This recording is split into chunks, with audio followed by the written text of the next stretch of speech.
Folks, we have been blessed with some more Street Fighter 6 footage of the new characters that we haven't seen too much yet. So you guys know what I like to do. I like to pore over the footage, find the little nuggets of information that we don't know yet about how the game's gonna play. So we're gonna be doing that. We got some various videos to look through here, starting out with the Hikaru Takahashi real-time commentary feature. No offense to Takahashi-san, but I'm in here more for the gameplay, okay? The commentary is what it is, but I want to see what are they hiding in this gameplay that is worth noting. So let's just jump right in here.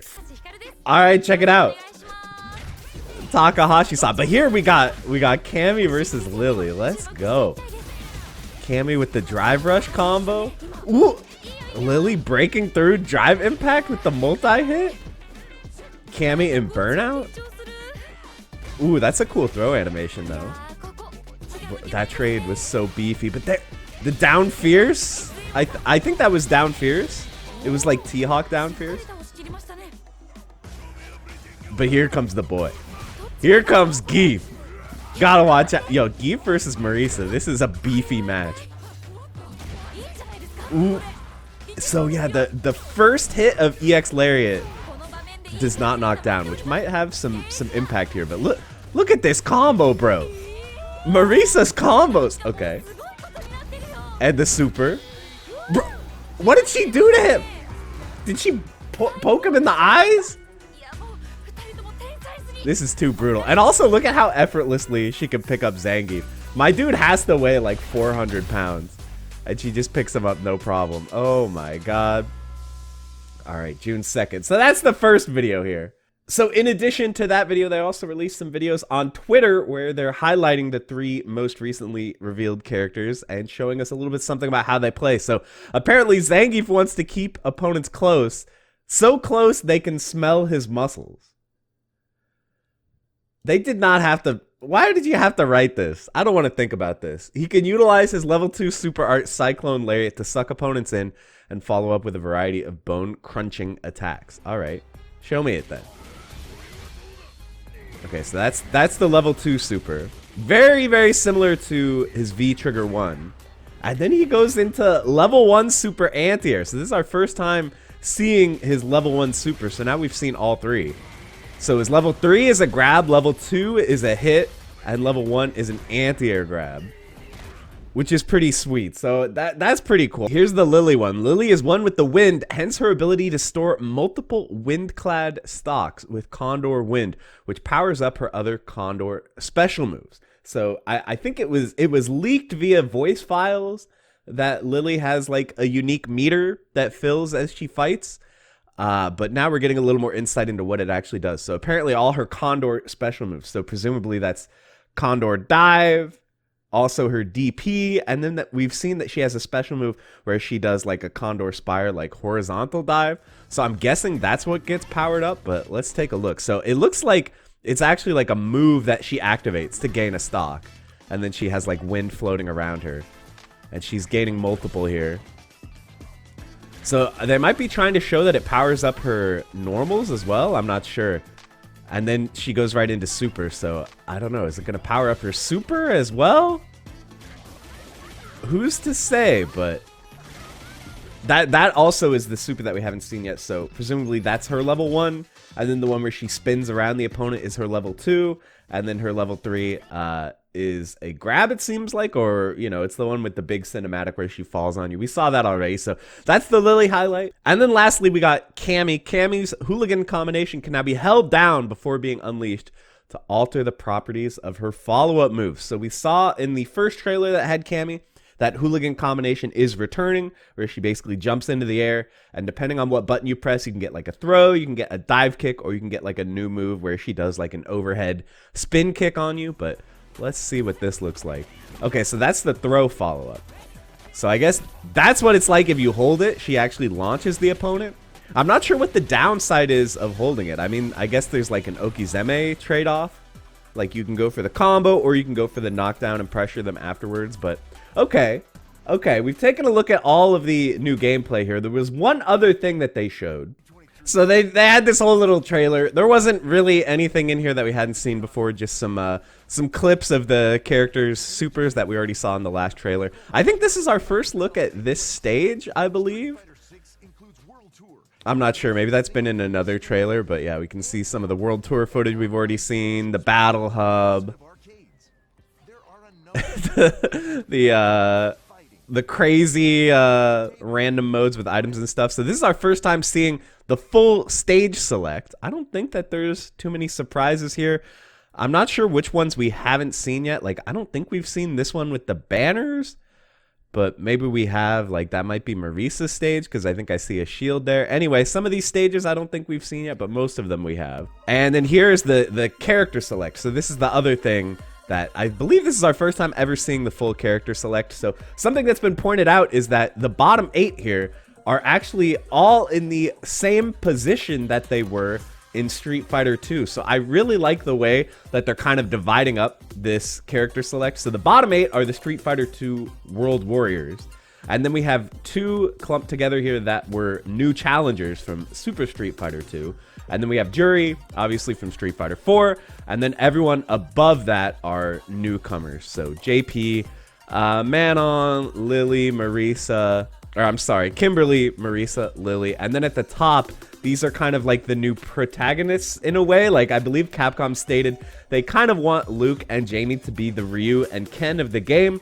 So I think it's cool that they put them right up here at the top. So this organization, I feel like, even though it's such a minor thing, like, who cares about this? I feel like, once again, what we've seen from this game shows that Capcom is thinking things through. They're paying attention to things that normally only, like, hardcore fans pay attention to. And it's just kind of reassuring to me that, like, this is that even this level of detail is being addressed in the game. So I think that's great. Even though it doesn't matter, I still think it's really cool that clearly a lot of thought went into how to arrange this character select. So cool stuff. And then at the end, they showed, you know, the full list of commentators in the game. So we've seen them all. There's 2 each, English and Japanese, for play-by-play and color. So basically, there's 4 Japanese commentators, 4 English commentators. There's 4 play-by-play and 4 color commentators. So yeah, they also showed that there's going to be subtitles for the real-time commentary, which, you know, I'm not going to complain that this is in the game. It's good that it's in the game, but how are you going to read subtitles while you're in the middle of the match? That doesn't really make sense. Maybe for, like, watching replays, it could be cool. And yeah, then you can have rally support, so they'll like cheer you on. They'll be like, way to go, you're doing good. Here we see Dalsum stage. I guess we got a peek at Dalsum stage before, but not too much. And then they talked about Capcom Cup, and they touched on the $1 million prize, man. I guess I haven't really talked about the $1 million prize on the channel, but it's crazy, man. This is, like, by far the biggest prize we've had for a fighting game, other than platform fighters. Like, I think Brawlhalla might have done $1 million before, or some absurd number, because that game makes a lot of money. But for traditional fighting games, this is like the biggest by far. So I think it's great. You know, obviously it's going to get a lot of attention on the game, which is a good thing. And something I've heard people speculate about. So obviously we all want another beta. You know, me more than anyone else probably. But I've heard some people speculate that there probably won't be another beta because they're worried about compromising the $1 million with the potential for another crack. So, like, if you guys don't know, I won't get too in detail because of legal issues, but basically people have kind of hacked the beta and found ways to play it offline. So if they release another beta that has, you know, all the characters or most of the characters and, like, near final balance, and people are just going to be grinding away at it the whole time, like, will that impact the results of this tournament? Yes, this is going to be 6 months after the game comes out, basically, so there'll have been time for people who haven't just been grinding out on the beta to catch up. Like, I don't think it'll affect that too much. But if you think about, like, Evo is like a qualifier for Capcom Cup. If you win Evo, you automatically get a slot in Capcom Cup Finals. So, like, Evo is only a month after the game comes out, or like 2 months, a month and change.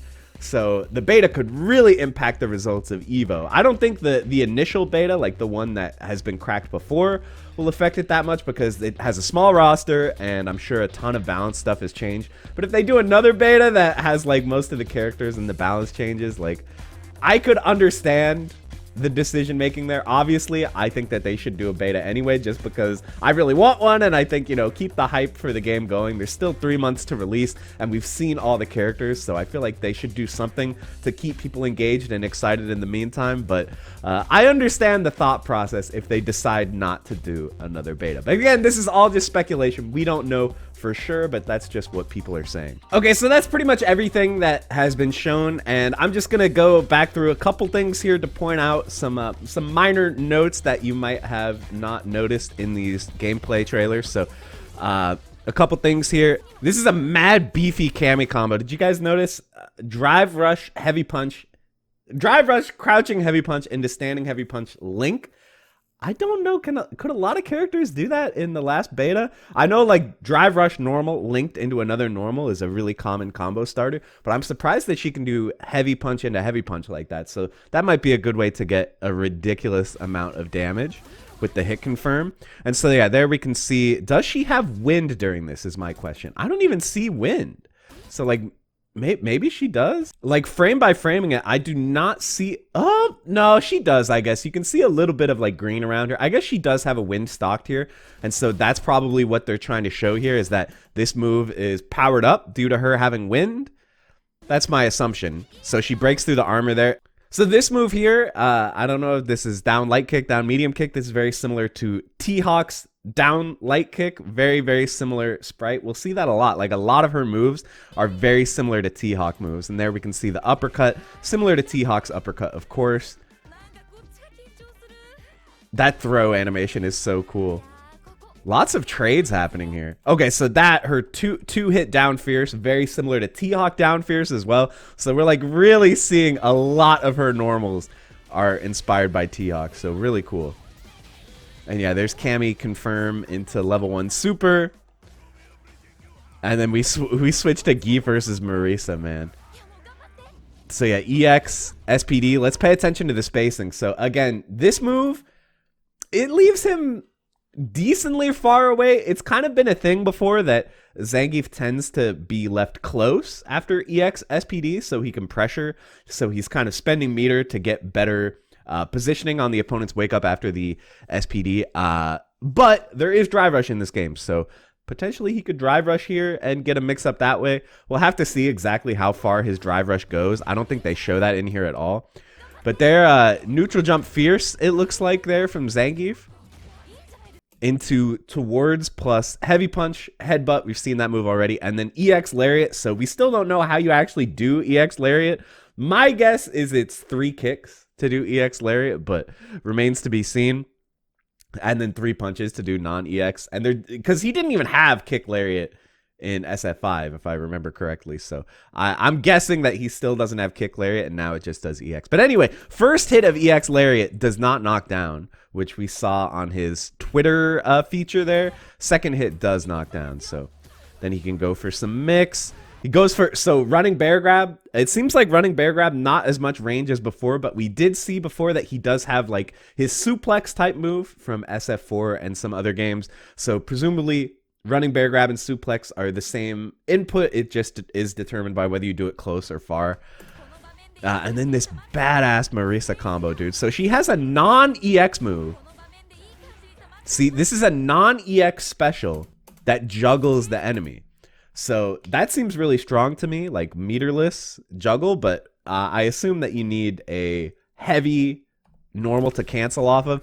It's kind of a common thing that we've seen in this game. So she probably does like close heavy punch. I guess there aren't close normals. Standing heavy punch, maybe a command normal like forward or back plus heavy punch, and then she can confirm into it. It's kind of similar to how like Kimberly can confirm into a juggling move, only if she hits with like a stronger button, so you can't do it off light confirms. But anyway, gets a juggle and then using the drive rush to get the extra juggle point to combo off it. And then here we see her level 3. So yeah, pretty cool stuff.